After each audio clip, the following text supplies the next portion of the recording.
I have arranged to make a sound instrument with you out of tin cans.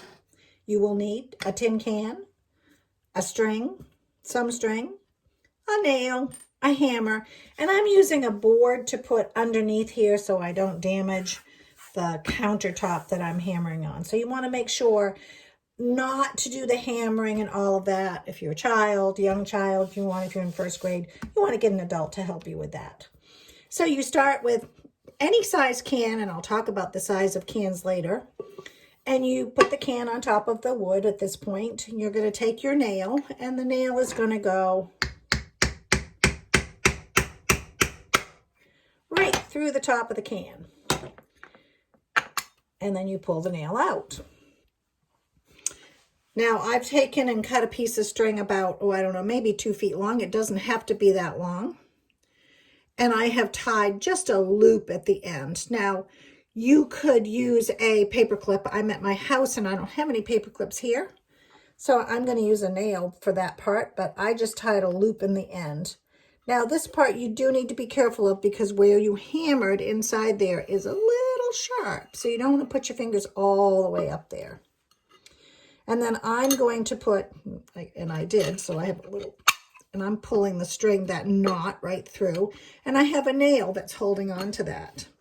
Now, what you are going to do is water your fingers. I'm going to pour a little bit of water in here, get my fingers watered up.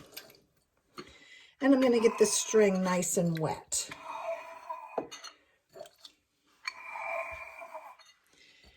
This is a noisy noisemaker. I'm going to call it a noisemaker, not necessarily a musical instrument, but I love it.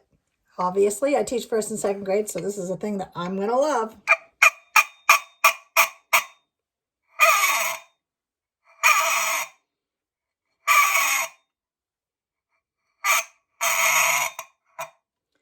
So, this is a cool noisemaker. Kind of sounds like a duck call or a moose call. And then I have fixed up a couple of other cans. I decided I wanted to try it with a bigger can and see what happened to the sound. Ah, you can see it got much deeper and lower.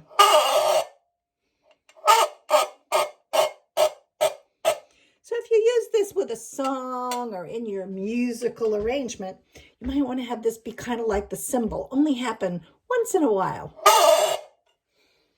Or in your story, if you had an animal in your story that you wanted to use, that was the sound that they made as they were coming through the woods. That would be a good sound maker. All right, so this is a tuna fish can.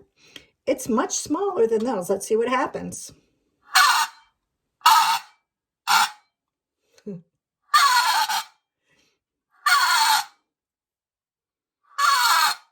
just have to make sure your fingers are damp when you do it.